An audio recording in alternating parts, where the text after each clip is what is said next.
বহুল প্রতীক্ষিত একটা বৈঠকের আয়োজন হওয়াতে আমি খুবই আনন্দিত হলাম। বহুদিন ধরে তার অপেক্ষা করছিলাম, দিন গুনছিলাম কবে আমরা বসব।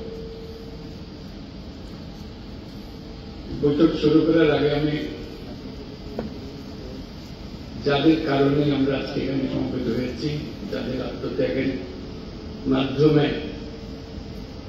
আমরা আজকে এই পর্যন্ত পৌঁছতে পেরেছি,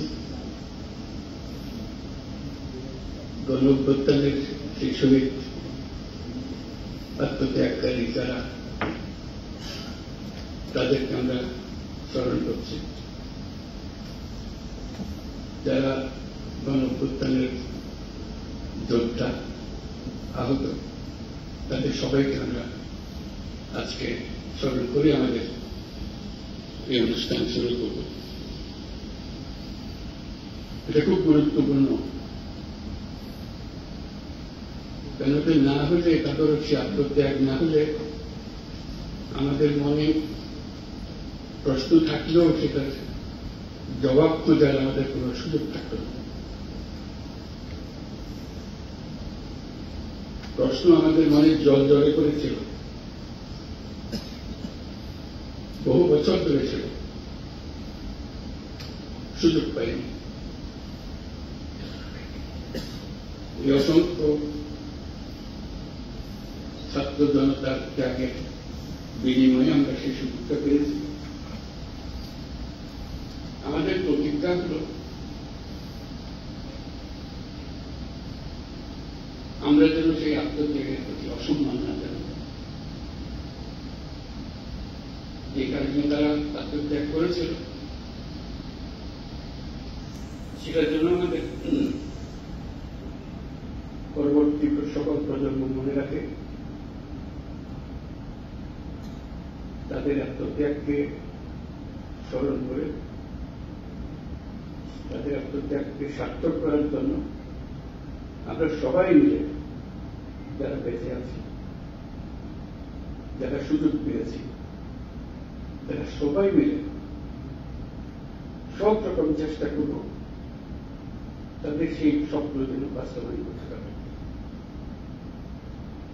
সেটা নিয়ে আমাদের আজকের যাত্রা করতে, এই কারণে আমরা আজকে এখানে এসেছি।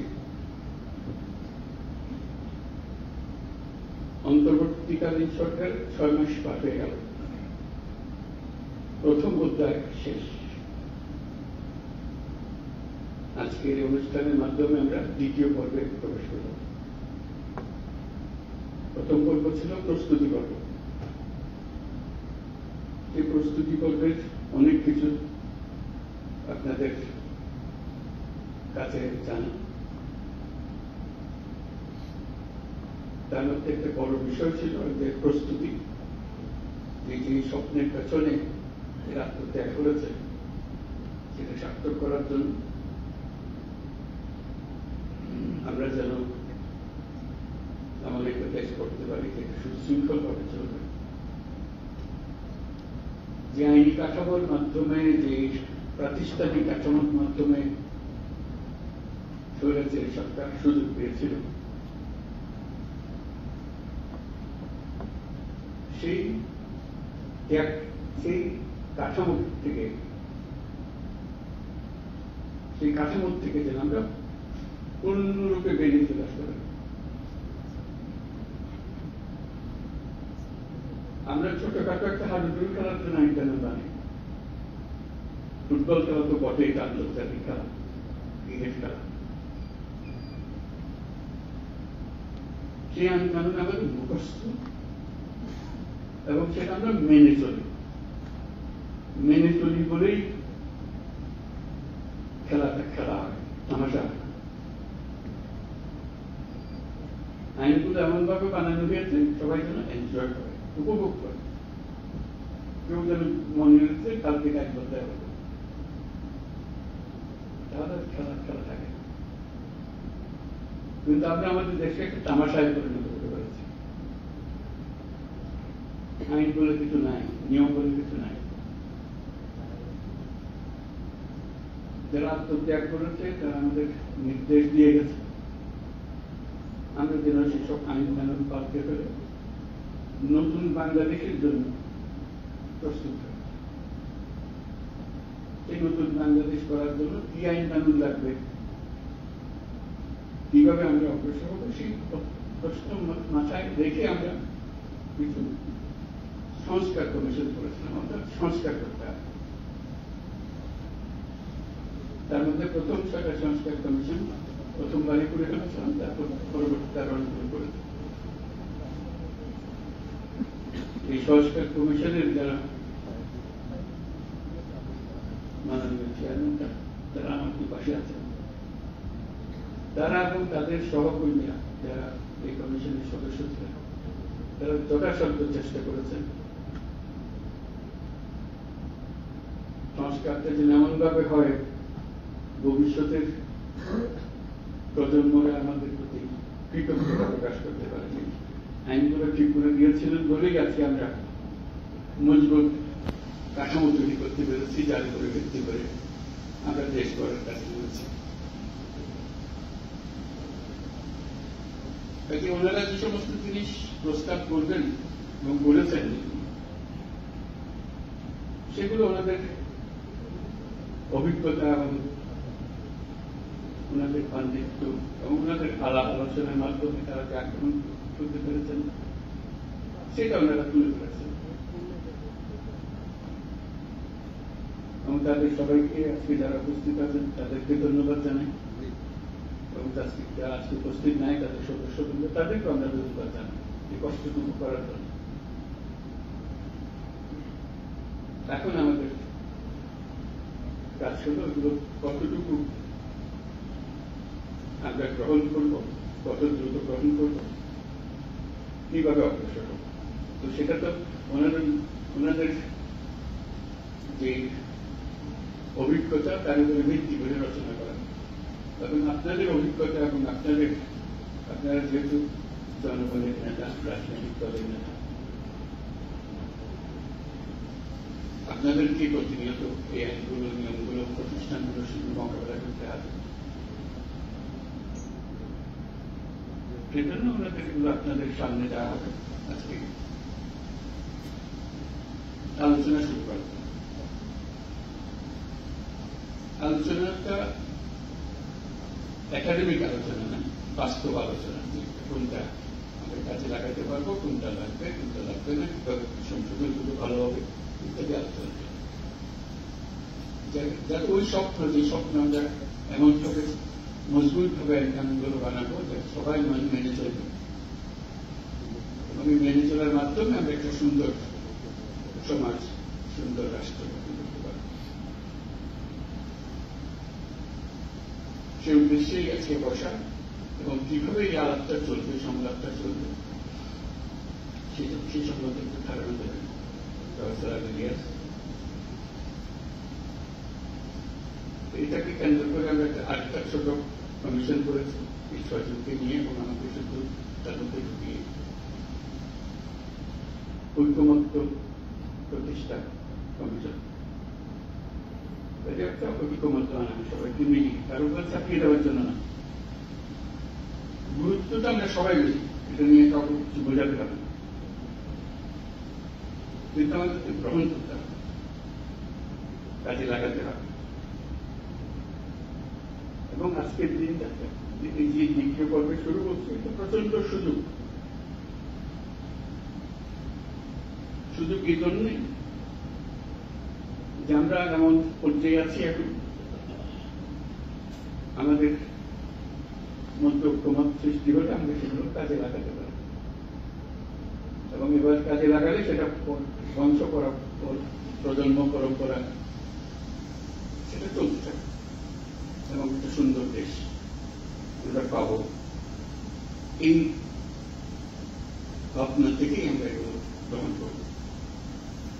যে আলোচনাটা কত মসৃণ হবে, সুন্দর হবে, সেটা আপনারা স্থির করবেন। আমাদের পক্ষ থেকে আমরা সুপারিশগুলো আমাদের কাছে নিয়ে এসেছি, এবং কমিশনের যারা সদস্য তারা আমাদের সঙ্গে বসতে জিনিসগুলো ব্যাখ্যা করেছে, চাকরি দেওয়ার জন্য না, চাপানোর ক্ষমতা আমাদের নেই। আমরা শুধু আপনাদেরকে বোঝানো যে কেন করা হয়েছিল, কি জন্য করা হয়েছিল, কোথার কারণে করা হয়েছিল, দিক থেকে আমরা কোন জিনিসটাকে অ্যাপ্রোচ করবো এবং এগিয়ে নিয়ে যাব। আপনাদের সহযোগিতা চাই এটা আমি বলবো না, কারণ এটা আপনাদের কাজ, আমার কাজ, একার কাজ।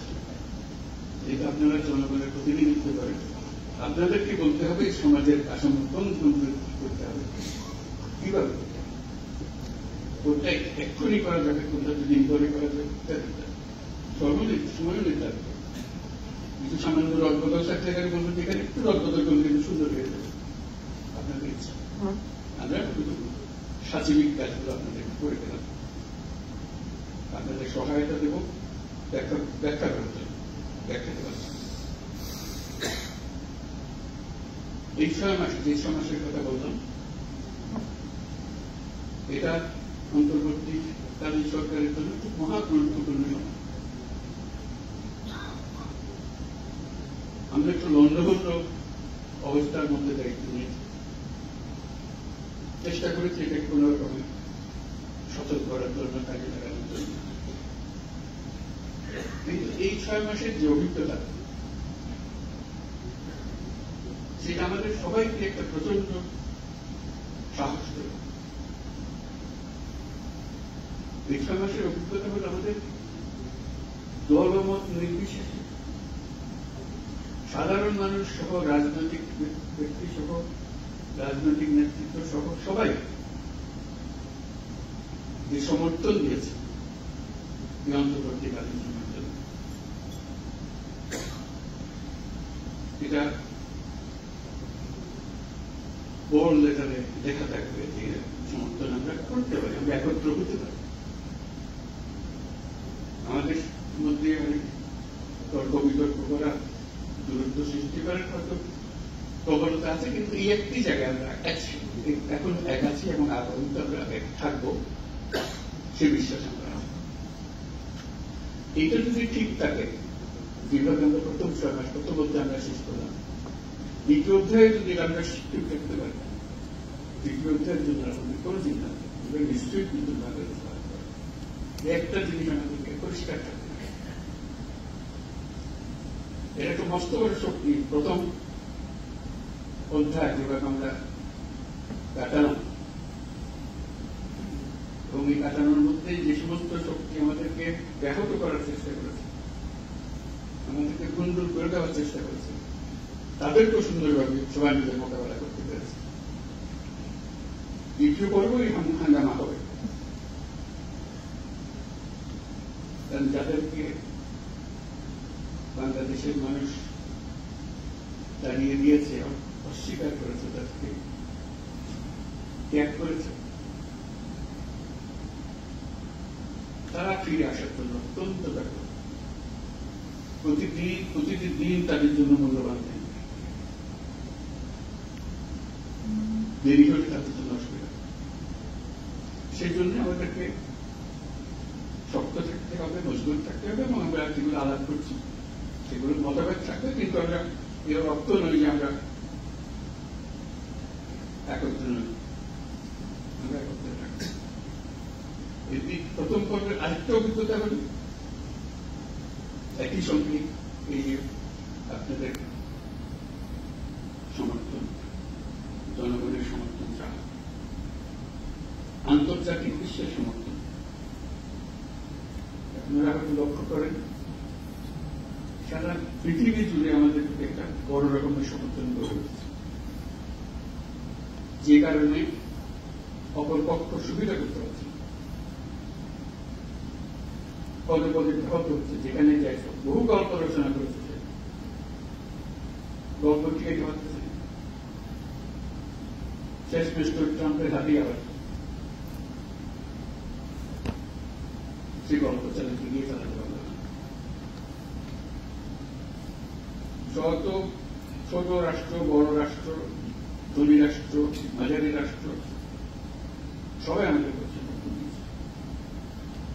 কেউ কোন রকমের দ্বিধা হয়, গ্রস্ত হয়। তাদের ভাষা শুনলে আমাদেরকে অবাক লাগে। আমরা যখন তাদের সঙ্গে কথা বলতে বসি, বিস্তারিত জানার আগে প্রথমে বলে কি লাগবে বলো, আমরা আসি। এর চেয়ে পরিষ্কার ভাবে কথা বলা এটা রাষ্ট্রের প্রধান কিংবা প্রধান নির্বাহী আর কি হবে, এবং তারা এই পর্যন্ত সেটা মেনে গিয়েছে এবং চালাচ্ছে এবং ক্রমাগতভাবে তাদের সমর্থন বাড়াচ্ছে। কাজে আমাদের এই যে দুই সমর্থন, আভ্যন্তরীণ একটা সমর্থন, আন্তর্জাতিক একটা সমর্থন, এই দুই সমর্থনের ব্যাপার কি আমরা যদি এই নতুন বাংলাদেশ করতে না পারি, এটা আমাদের কপালের দোষ ছাড়া কি বলব। আমরা এই সুযোগ ছাড়তে চাই। আন্তর্জাতিক মহলও আমাদেরকে জিজ্ঞেস করে তোমাদের অর্থনৈতিক দিক থেকে আমরা সাহায্য করতে পারি, কিন্তু সংস্কারের ব্যাপারে তো আমরা সাহায্য করতে পারি, তোমাদের কি করতে হবে। এই জন্য যেটা মনে করিয়ে দেয় যে তোমাদের এই সংস্কারটা দরকার, তাহলে আমাদের এই যে পরিবর্তনগুলো হবে সেগুলো টিকে রাখা যাবে। আবার কয়েকদিন পরে আরেক মহাক্ষমতার সাথে আরেক প্রধান দিকে এগিয়ে যাবে, গণ্যমান্য করে দেবে। আমাদের তত অর্জন আন্তর্জাতিক মহলের সমর্থন এবং সহায়তা এবং শুভেচ্ছা, এটা আমাদের জন্য বাস্তবে সম্ভব। শুধু ভাবা দিচ্ছে না, নতুন অর্থনীতি গড়ে তোলার জন্য যত রকমের সাহায্য লাগে। আমরা তাদেরকে বহু রকমের স্বপ্নের কথা বলছি, করতে চাই, করতে চাই। তাদের জবাব করতে আমাদের তো কোনো অসুবিধা নেই, তোমরা করতে পারলে আমরা আছি তোমাদের সঙ্গে। কোন কোন রাষ্ট্র যারা খুব শক্তিমান রাষ্ট্র এমনও বলেছে এই কাজটা করার জন্য তুমি যদি মনে করো একজন স্পেশাল ব্যক্তিত্ব মাঝখানে দেওয়া আছে, আমাদের পক্ষ থেকে তোমাদের সঙ্গে যোগাযোগ রাখবে, যাতে করে তোমাদের কোনো অসুবিধা না হয়। শুধু সমর্থন, সমর্থনটা কাজে লাগানোর জন্য আয়োজনটা করে দিচ্ছে। কাজে এই প্রেক্ষিতে আমরা এই কাজে নামছি, দ্বিতীয় অধ্যায়ে নামছি। এটাতে আমাদের ব্যর্থ হবার কোন সুযোগ নেই, আমরা ব্যর্থ হতে চাই না। নানা জনের নানা মতামত থাকলে তা তো ঘটে, সেই দিয়ে তো সমাজ। এরা সমস্ত জিনিস বিবেচনা করে, দেশের অভিজ্ঞতা বিদেশের অভিজ্ঞতা বিবেচনা করে এটা সুপারিশ মালা তৈরি করে দিয়েছে। মূল্যবান সম্পদ, এই সম্পদ বাংলাদেশের ইতিহাসে রক্ষিত হবে, এই সুপারিশ করেছে।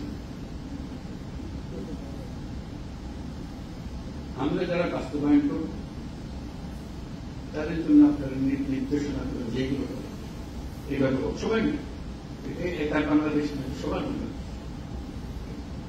আপনারাও সবার সঙ্গে পরামর্শ করেন, কোনটা কিন্তু ভালো হবে। এই যে নীতিমালার আইন কানুন বানিয়ে দেবো ক্রিকেট খেলার মতো, একবার বানিয়ে দিলে এটা মতেই তুলতে হবে। এটা একটা ট্রান্সপারেন্সি বিষয়। খেলায় জিতলে কেউ সন্দেহ করবে না যে গোল করে জিতিয়ে দিয়েছে, এটা কিছু সন্দেহ করবে না, এত ট্রান্সপারেন্ট, সবাই জানে খেলা। এখন যে খেলা চলতেছে এটা খেলা জিতল, ঠিক মতো জিতলেও সন্দেহ লাগে, কিছু একটা কলকাঠি নেট করেছে। এই কলকাঠি নাড়ার বিষয়টা আমাদের মনে থেকে দেখে, কলকাঠি ছাড়া যে একটা নিয়মে চলতে পারে দেশ, এটা আমি বলে গেছি। আন্তর্জাতিক সমর্থনের কথা বললাম, আরেকটা সমর্থনের কথা বললাম, না বলে পারছি না, এটা মনটা বড় হয়ে যায় বলতে কি। এসব সমর্থনের কথা বললাম, জাতিসংঘের সমর্থন। আপনারা চিন্তা করেছেন যে রিপোর্টটা সালে প্রকাশিত হল, human rights high commissioner for human rights, তাদের একটি রচনা, তাদের একটি প্রতিবেদন সারা পৃথিবী করে দিয়েছে। এখন কারো কোনো বর্ণনা, কারো কোনো বয়ান আকর্ষণ না, ওইটাই খাই। আর কত সমর্থন চাই আমরা, একদম অক্ষর অক্ষরে বলে দিয়েছে কোথায় কাকে মারছে, কিভাবে মারছে। এর থেকে বের হওয়ার তো তার কোনো উপায় নেই।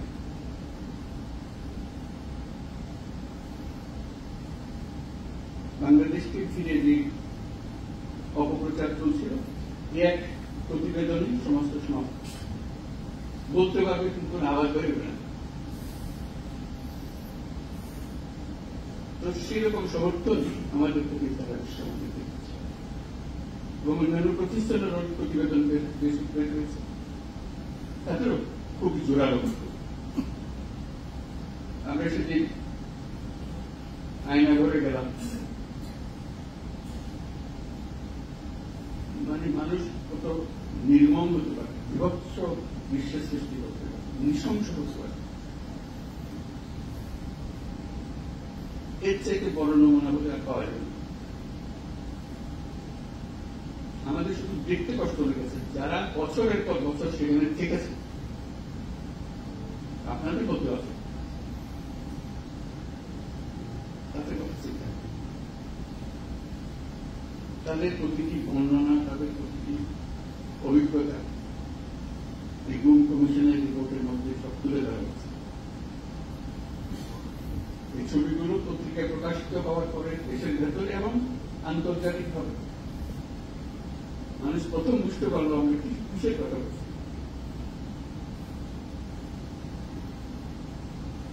আমরা কোথা থেকে এসেছি। কাজে আমাদের প্রথম পর্বের এই সম্পদ নিয়ে আমরা দ্বিতীয় পর্বে আসলাম। দ্বিতীয় পর্বের সমাপ্তিতেও যেন আমরা উৎসাহ বোধ করি, যে হ্যাঁ আমরা আনন্দ বোধ করি, আমরা আমাদের যে দায়িত্ব দেওয়া হয়েছে আমরা সুন্দরভাবে খুশি বুকে সেটা সম্পন্ন করতে পেরেছি। নতুন বাংলাদেশের জন্য আমরা তৈরি হলাম।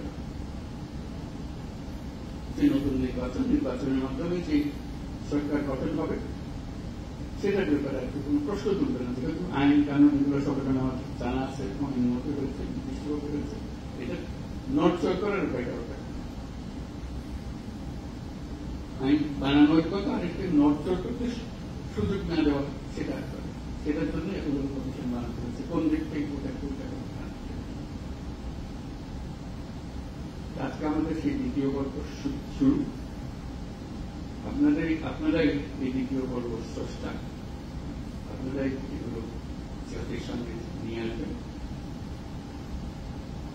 আপনাদের সঙ্গে সহযোগিতা করার জন্য কমিশনের মেম্বার আপনারা নিয়োজিত থাকবেন, যাতে করে আরো আলোচনা করে দ্রুত সিদ্ধান্ত চলে আসতে হবে। এটা বছরের পর আলোচনা করার বিষয় না, দ্রুততম সময়ের মধ্যে আমরা যাতে সিদ্ধান্ত করে নিয়ে কাজে নিয়ে যেতে পারি, কোনটা কখন করবো নিয়ে আসতে পারি। আমাদের এই দ্বিতীয় পর্বের শুভ সূচনা কামনা করে আমি আমার শেষ করছি। আপনাদের সবাই এই কাজে উৎসাহ সহকারে দায়িত্ব একটা দিয়েছে সেজন্য না, আপনি ইতিহাসের একটা বড় গুরুত্বপূর্ণ ভূমিকা পালন করতে যাচ্ছেন। আল্লাহ মেহেরবানি করে আপনাকে সুযোগ দিয়েছে, সেই সুযোগটা পালন করার জন্য, দায়িত্বটা পালন করার জন্য, আল্লাহর মেহেরবানির প্রতি শুকরিয়া আদায় করার জন্য। একটা নির্বাচন স্বাভাবিকভাবে হলে একটা সময়ের জন্য আমি জনগণের উপকার করতে পারি, অপকারও করতে পারি, কারণ এটা কিন্তু একটা সময়ের ব্যাপার না। এটা যদি আমরা ঠিক মতো করি, বাংলাদেশ জাতি হিসেবে যতদিন টিকে থাকবে ততদিনের জন্য সেই অবদানটা রেখে যাবে। সেটার জন্য আমরা সঠিকভাবে আল্লাহ আমাদেরকে সেই ক্ষমতা, সেই সামর্থ্য। আপনাদের আজকে সবাই আসার জন্য, এই অনুষ্ঠানে অংশগ্রহণ করার জন্য ধন্যবাদ জানাচ্ছি। এবং আমরা শুনব এখানে কিভাবে হবে, আলোচনাটা কিভাবে নিয়ে যাওয়া হবে সেগুলো আমরা শুনবো, তারপর আস্তে আস্তে কাজে নিয়ে যাবো। সবাইকে ধন্যবাদ।